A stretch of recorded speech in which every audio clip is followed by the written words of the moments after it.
inta laaba laga qaado oo safaaradda Ethiopia codsi loo qoro dabeetana la soo weydaariyo inta la soo qabto Soomaaliland gudaheeda la keeno ilaa xiriir baa ka dhaxeeya dawladaha Soomaaliland Ethiopia Imaaraadka Turkiga la way joogaan intoodii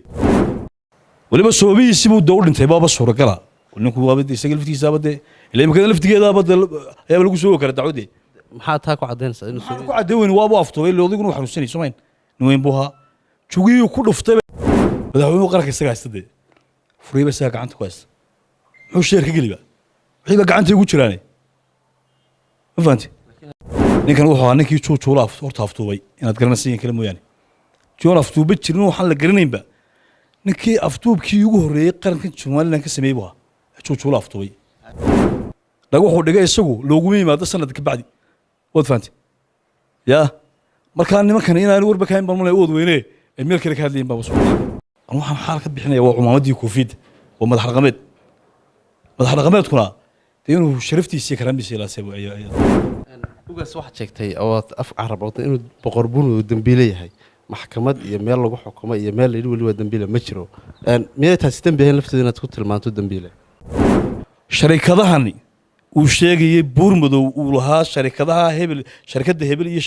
shirkadaas jirta ayaa laga sugayaa haday ka aamusaan oo wax isla ogeeyeen iyagii buurmadow waa tahay dawadayaal waxa studio television Korea magaalada Geesana la jooga oo soo booqday ugaas Cabdirasaaq Koosar Ali oo kamid ah ugaasida Soomaaliland ugaas ugu horreyn ku soo dhaw television Korea sidaad noo sheegtay waxa jirtay in boqorka ama boqor Xasan Maxamed Buurmadow oo kamid ah madax dhaqameedka Soomaaliland oo waraysi gaarisay television Korea waa arrin badan oo dalka ka hadlay maxaad ku qoonsatay waraysigaasi bismillaahir rahmaanir rahiim allahumma salli ala muhammad wa ala ali sayyidina muhammad horta salaamantiin Royal TV iyo shaqaalaha madaxda horta boqor Xasan Buurmadow badiyaan badeedii horta dib u wareeg baa waxay wanaagsan qofku markuu hadlayo inuu isagoo dalkiisa joogo inuu wixii dhaliila iyo eedeyna uu sheegayo inuu sheego laakiin tiisu dhaliil baa dhaaftay oo cirdi buu ka sheekeeyay madaxweynaha qaranka Jamhuuriyadda Soomaaliland oo shakhsi ma aha madaxweynuhu maanta muuse uu dhaafay waa madaxweynaha Jamhuuriyadda Soomaaliland mudan muuse bixi cabdi walaal Soomaa oo madaxweynaha qaranka wuxuu sidaa xasanaad ummadda ayuu sidaa marka dhaliil baa way dhaaftay oo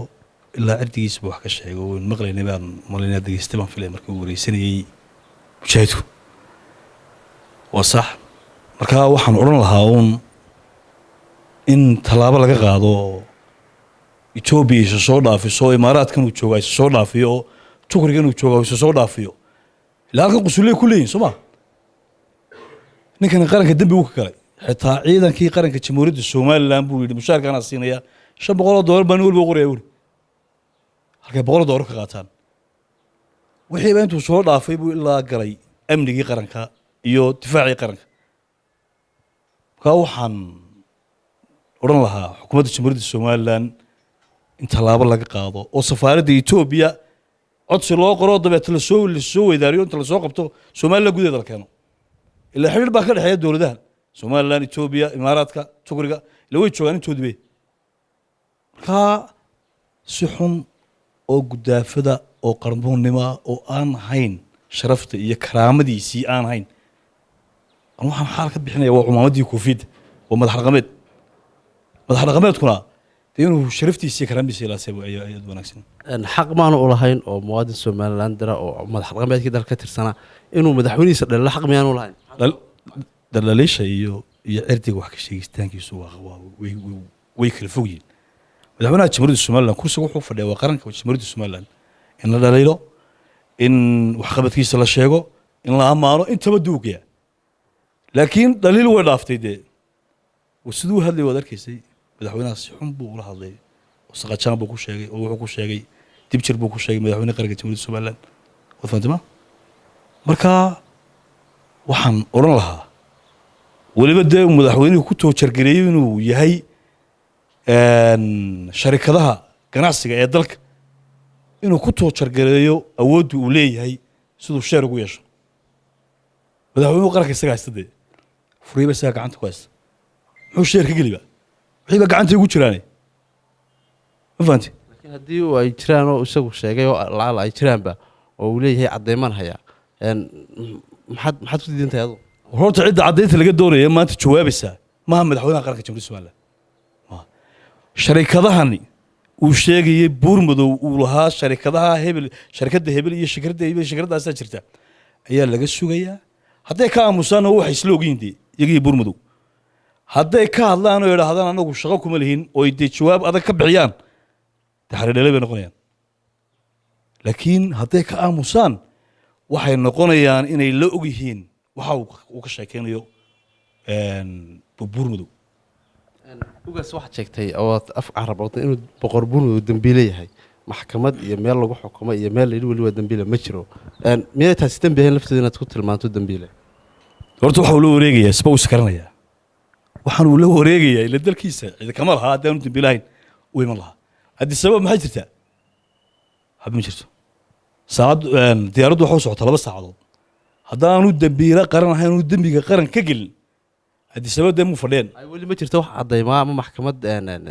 dambiile ku tilmaantay ama hay'ado garsoor oo soo jeediyay inuu dambiile yahay markaas sidoo odhan kartaa waa dambiile horta waxaan ku odhanayaa xeer baa jira la soo saaray wakhtigii daahiryaale kahayn madaxweynaha ahaa xeerkii waa tii dib looga magaranaysaa looga noqday haddana de farsamadii wax dabeeto mar dambe uu madaxweynaha hadda iminka joogay madaxweyne Muuse Biixi Cabdi ayuu qaraar ku soo saaray in waxa leeyahay wixii dalka dee xamar taga amba siyaasadda u tagaan amba dee madax dhaqameed ha noqdaane in tallaabo sharciga waafaqsan laga qaaday Soomaaliya in sharciga dalka u yaala ay dambi iyo ka galan iyo umadaba horta kuwaas ugu jira laakiin waa madax dhaqameed siyaasi ma aha weli arrimo siyaasadeedoo uu ka hadlay u leeyahay waxaasaan doontay ama waxaasaa jira maynaan arag siduu qabanayaa markaa wareegtada madaxweynuhu waxay u qabanaysaa afkiisa buu shalay ka sheegay inuu dalka burburinayo afkiisa ayuu ka sheegay inuu dalka burburinayo dagaal ka ridayo haddii doorasho la qaban waayo buu laakiin yidhi taas dee doorashada misay ku xidhatay misaan ku xidhatay doorashadii ku xidhatay muwaadin maanu hayn xaq loo ka hadli karaa xaaladda dalka taagan say wax u socdaan wax aqoonsan karaa ma xaq buu leeyahay laakiin dee tiisi ma hentari tee waxa uu leeyahay waa madax dhaqameed isagu islaax baa laga doonayaa maaha isagu inuu wax kala gala dee laakiin dalkii waan burburinayaa madaxweyne dambe oo imanayaa ma jiro mushaharka ciidanka $500 baan uga dhigayaa inuu dalkii ku soo duulay uu dalkii burburintiisa ka shaqeynayo miyaan adigaba ku muuqan waxaa jirta sida aad arbowday waa cuqaal waa madax dhaqameed waa boqor hore isaga laftiisa iyo madax dhaqameed kaleba siyaasadda Somaliland way u galeen way u ololeeyeen maxaa u diidayay markaa maanta inuu ka hadlo xaaladda siyaasadeed ee dalka iyo arrimaha muranka doorashooyinka oo uu yidhaahdo haddii doorashada saa loo qaban waayo saas wax u dhacaya horta ololaha cid aan ololeyn ma jirto kelidii maaha hadday madax dhaqameed tahay ololaa la galay markaa siyaasaddii maxaa u diidaya mar hadday ololeeyeen ay galeen inay maantana ka hadlaan soo maaha dee hay siduu uga hadli karaa siyaasadda ma dumis buu kaga hadli karaa markaa siduu uga hadlay baad leedahay adaa wale u dhisay oo olol u galay markaa ma dumis buu ka shaqeynayaa qarankii jamhuuriyadda Somaliland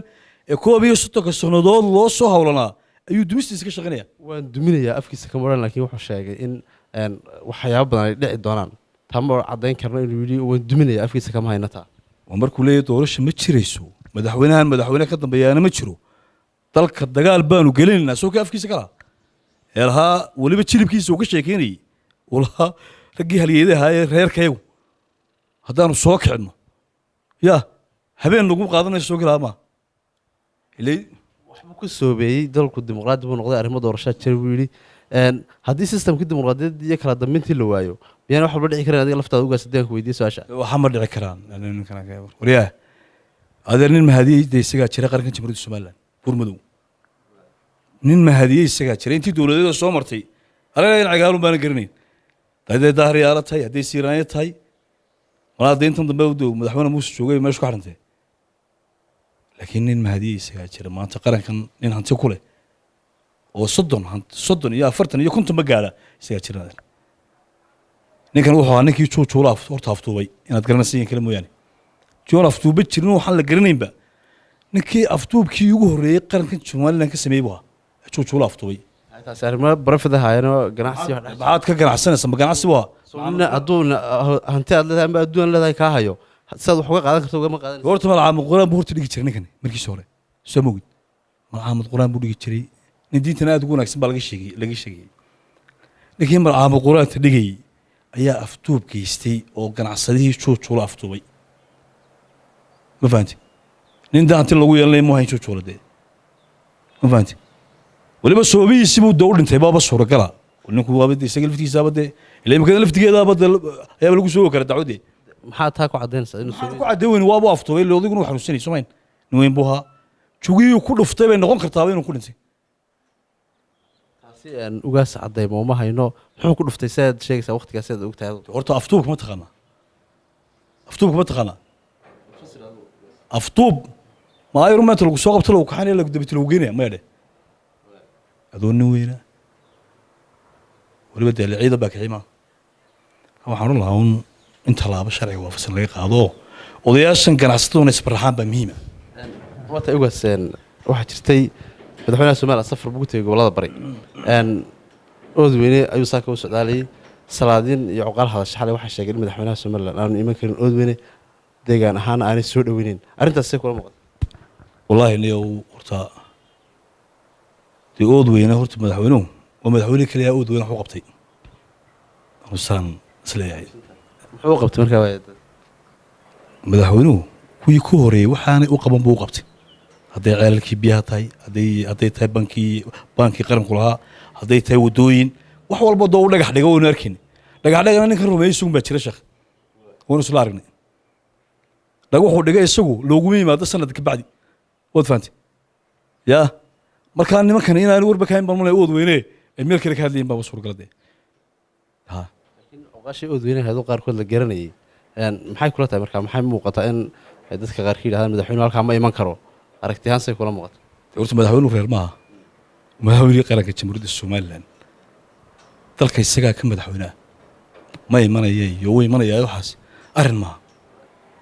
cidna kaba daba fariisanay imaantigiisu meesha uu tagaydi oo cid mu wadiisanayo wad faanti miim kale waxa weeyeen madaxweynaha qaranka soo dhaweyn baa miim ya